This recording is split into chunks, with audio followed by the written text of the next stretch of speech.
Let me take you to a meeting room where I met with a father and a son together 3 years ago. The dad was tired.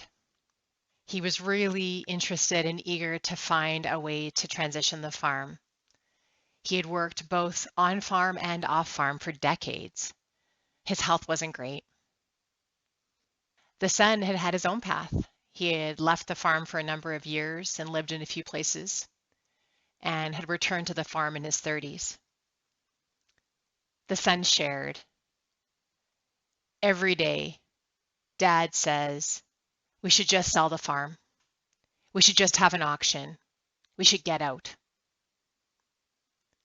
And what I hear my dad say is, you can't do this. You're not good enough. I don't trust you.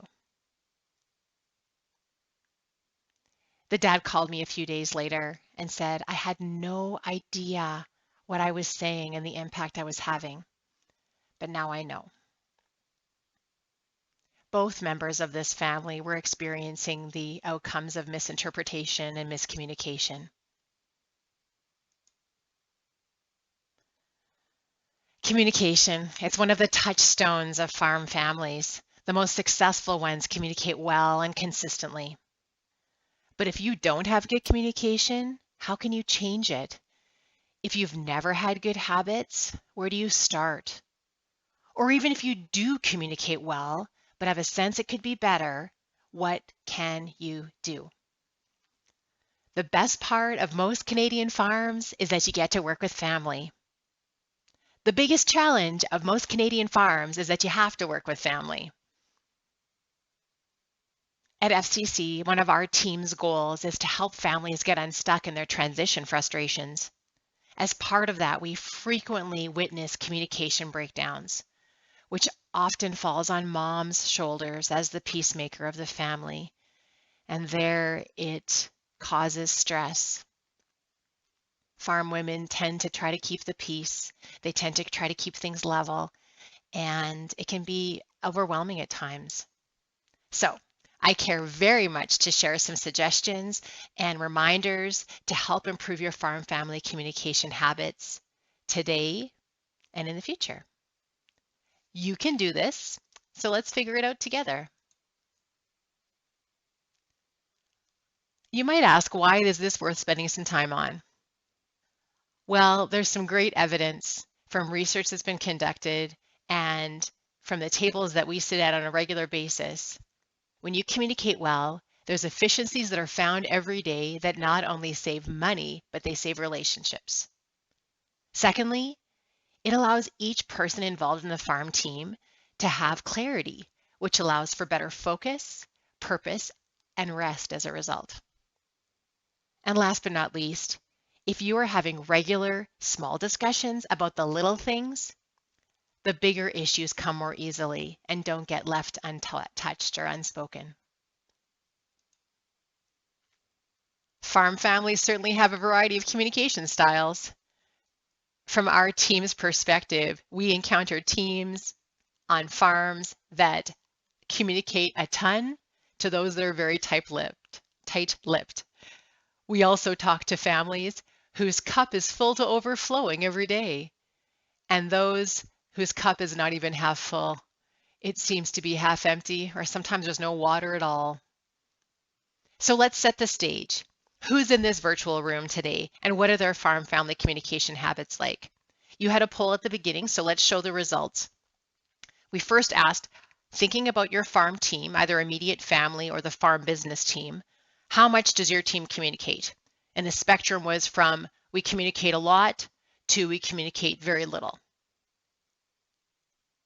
Second poll, the results are regarding the tone of the communication. Is it generally positive, all the way to generally negative?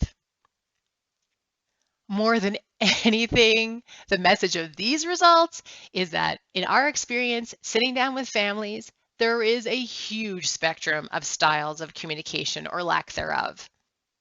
There is no perfect practice. However good or bad your communication is, you are not alone.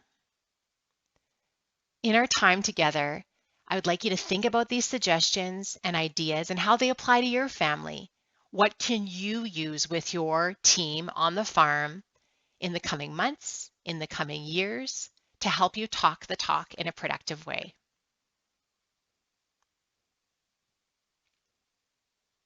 The exact same message can be heard by multiple people with completely different results. Think about that father and son. The same words were being heard very differently. So we need to address both the giver and the receiver of the message, who play a big role in how that message gets interpreted. This phrase is a great example of a message that can be interpreted in many ways. Is it a question? Oh, you eat meat. A negative statement? Oh, you eat meat. A positive statement? Oh, you eat meat. Sarcastic? Oh, you eat meat. Encouraging? Oh, you eat meat. Just 4 words with many possible meanings. This vulnerability of misinterpretation should greatly impact our choice when thinking about which method you choose to communicate it. The message you want to send, should it be verbal or by text? Should it be written in an email, or do I really need to go and talk about this in person? A great example I had recently was with a farm woman that told me she had been referred to a lawyer that she wasn't familiar with, and she was very disappointed and did not like this woman because she was very short, she did not answer all of her questions, and she felt like she was kind of a nuisance. And I said, well, tell me more. Was there a issue in the phone call? Would this have been better in person? And she said, oh no, we've only communicated by email. She was reading into the messages that were being sent. And I asked her that. I said, is it possible that you might have misinterpreted? Yeah, I'm under a lot of stress right now. Think about what we're reading into messages and how our listener might be reading into those messages too. Too often, families end up with friction due to misunderstandings in terms of intentions and what's been said. So now that we're conscious that we want to be thoughtful about the way we're delivering a message, let's talk about how we listen. First, are you listening at all? Are you on your phone? Is your iPad on? Is the television on? We have a lot of screens that are demanding our time in a very addictive way, and we're not paying attention to each other the way that we used to. Are we experiencing frustration with each other and therefore not really hearing what they're saying? Is it coming in a disrespectful tone or a tone that we consider disrespectful, so we turn off the listening?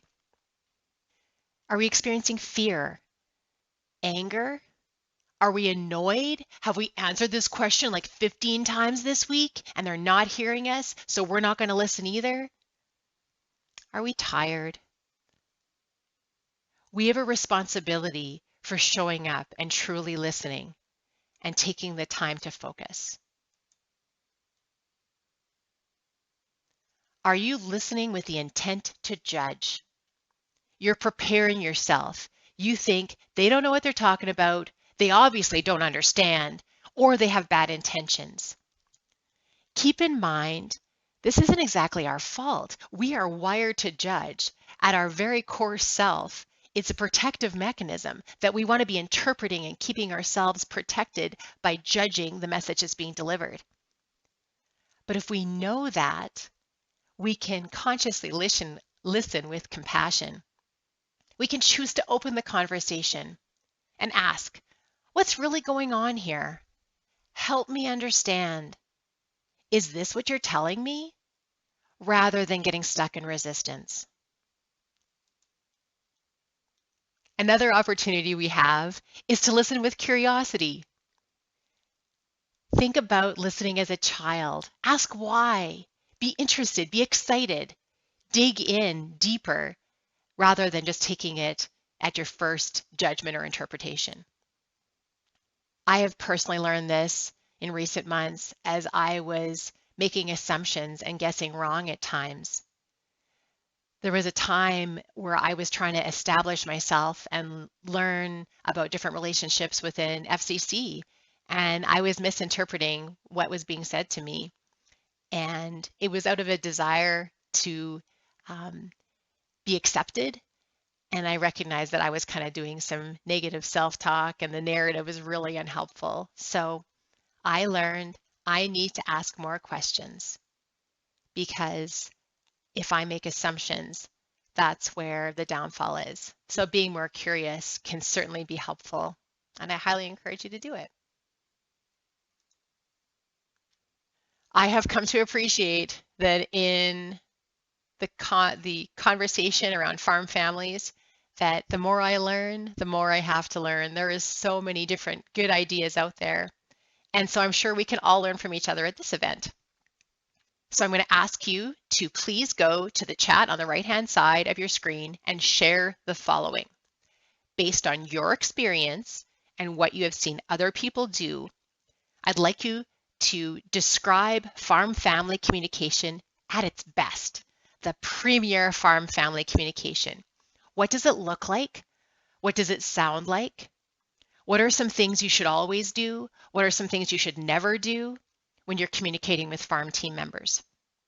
By sharing them in the chat, we can all benefit.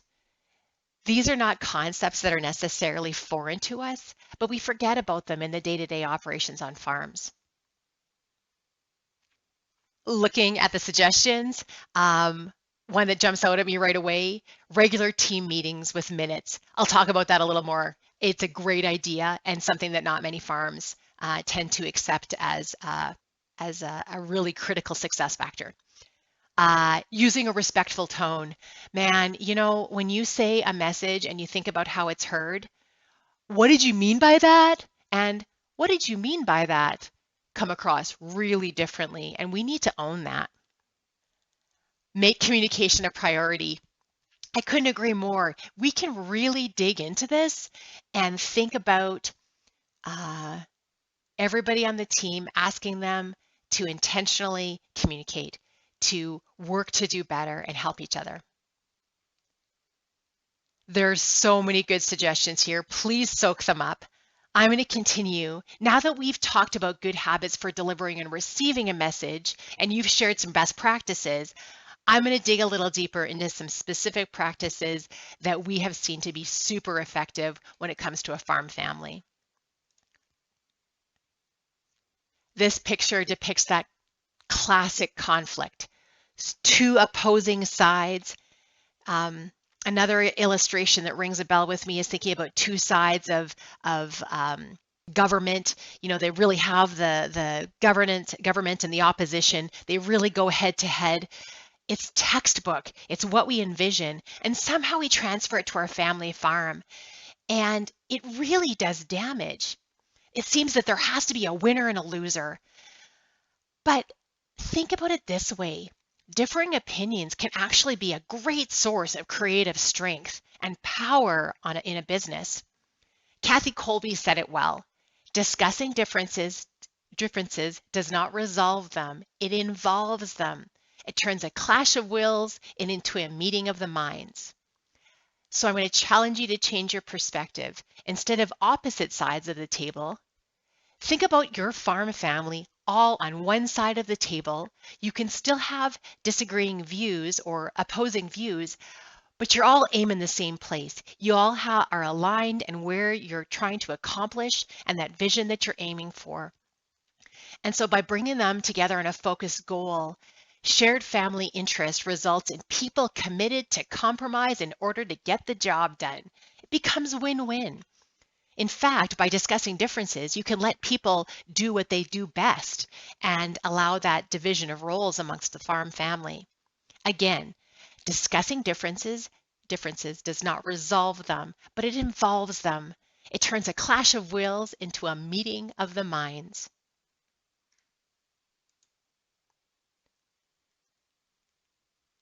This picture gives me chills. It makes me almost feel nauseous when I think of that fight fight response. It's that amygdala hijack, right? They talk about fight, flight, or freeze. And so I want to challenge you, whichever your response is, whether you're the type to dig in and fight, which I've seen plenty of families that are like that, or you're more likely to freeze and just button up and not say anything, or you're likely to leave and avoid that confrontation. I just want you to recognize it. There's some physical symptoms that will tell you that this is happening to you, to your body. So your heart rate goes up, your temperature goes up, you begin to sweat, you have the urge to yell or the likelihood to clam up. I want you to just know that that is an unhelpful response. It's the most primitive response. That amygdala hijack is literally when your brain abandons ship. And the trick is to walk away. While it's important to establish that this point of conflict is an important issue that needs to be resolved, you need to say, I'm not in the best frame of mind to deal with it right now, and I need to go back, need to go and collect my thoughts and then come back. It's a great rule of engagement. You can give your farm family permission to do that, to say, wow, I need to step away, or wow, this isn't a great time to talk. We're going to come back. There's actually some research that says that you need at least 30 minutes to let all of those fight, flight, freeze hormones to settle down in your body. So do that. Give yourself permission to walk away and come back. I had one farm family that I met with in which the dad was super prone to blow-ups, and he was really quite casual about it. He said, yeah, that's just how I am. And I said, you know what? You have control over that, and only you. And you're doing damage by not managing that. So in our conversation, I kind of jokingly proposed to the parents and their farming son that perhaps they could keep track of it like a safety record at a manufacturing plant. So many days without an accident could be so many days without a blow up. Well, a number of days later, the farming son called me back and he said, Patti, 14 days. 14 days what? 14 days without a blow up. They had been keeping track, and it was really meaningful to recognize that this was something that everybody was celebrating. The one caution I would give is that the odds of that person not slipping back into that blow up is probably slim. So not to punish yourselves too bad for slipping back into poor communication habits, but instead say, okay, let's wipe the slate clean, talk about how we can avoid this happening again. It can really be a powerful thing, but certainly was impactful for that family. Too often, I sense that farm families are not trusting each other. There's a level of suspicion. Are you suspicious of your family members' approach, ideas, suggestions, motives, goals? A best practice is to assume best intention. I've already touched on this in terms of how we interpret things, but I really can't emphasize it enough. Ask each of your farm family members that to assume good intentions because you're all aiming for the same goal, and talk about that. If you have a hard time understanding what they're doing, go back to curiosity and ask them to explain why they're doing what they're doing, and help them for you to understand. Help them help you to understand. So another example, I had a farm family in which the son put auxiliary lighting on all of their farm equipment. So in addition to the lighting that was already there, like LED specialized lights to have really, really bright lighting. And the dad was really not impressed. He's like, you obviously don't understand the cash flow of a farm and you're wasting money like this. Why do you need to put bling on all of our equipment? And in our conversation, the son was finally able to explain that one of his challenges was that his night vision was not particularly good. And so these lights were permitting him to function at night during harvest in particular in an easier and safer manner. There was a really good intention, and that suspicion and judgment really did some damage, but can be cleaned up. Trust good intentions. It goes a long way. Last idea that I want to share is this graphic really depicts networking at its finest. You want to connect with as many people as possible. And in conferences or on online chat groups, that does make a lot of sense. Unfortunately, this also happens on family farms, and it's not optimal. When there's one-on-one conversations about critical farm decisions or long-term planning or speculation that are just between those two people but doesn't include the whole group, it really leaves an opportunity on the table. Families are not choosing to come together, to work together as a group, to come up with ideas, to deal with issues, to come up with a strategy for tasks at hand. It leads to challenges as people lack information, they miss opportunities, there's efficiencies that are lost as people double up on tasks that need to get done. There's also hurt feelings, and it's potentially dangerous if there's some safety thing that's compromised by not communicating. So what you can do about that is thinking about some best practices of coming together. Schedule farm family team meetings and conversations. Now, some families choose to do it at a boardroom at a hotel as a family getaway when that's within protocol, when that's reasonable in terms of safety. Some of them choose to do it on a tailgate. I've seen some in shops with a whiteboard. That's one of my favorites. If you are not only having a conversation but recording what is happening, it really permits further advancement, and you can go back to your task list and have a look. You have a to-do list that can be built. Each person knows who's doing what, who's leading what. They can help each other, but there's a specific person who's the champion for that particular task. Everybody knows then that there'll be an opportunity to speak up. So if they're experiencing an issue, they know there's going to be a team meeting when they can voice that concern, as opposed to sitting on it, waiting for that position or opportunity to speak up. If there's no consistent platform, that's really difficult. As time goes on, your family can decide how frequent these meetings need to be. I've met with families in which one meeting a year is a huge leap. So start there if that's your story. I've also had families that were choosing to meet daily during their regular operating year, but when they got into their busy season, they chose to back off and have fewer meetings. It was then that they realized that that was when the meetings were so critical, because not only did they have a lot of tasks on the go and efficiency was really important, but they were also tired and needed to lean on each other to make sure there was good, clear communication and understanding of what needed to get done.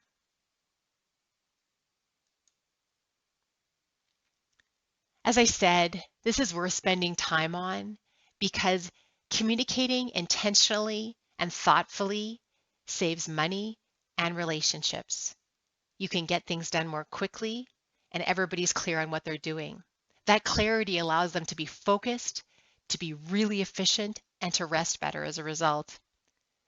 And ultimately, if you're intentionally having these good conversations on a regular basis, the bigger discussions will come more easily and don't get left unsaid. This is an opportunity, no matter where your farm family is at, that you can go and take baby steps towards improving your farm family communication. I promise it's worth the investment, and please know that I'm encouraging you every step of the way. Now go talk the talk on purpose. Thank you.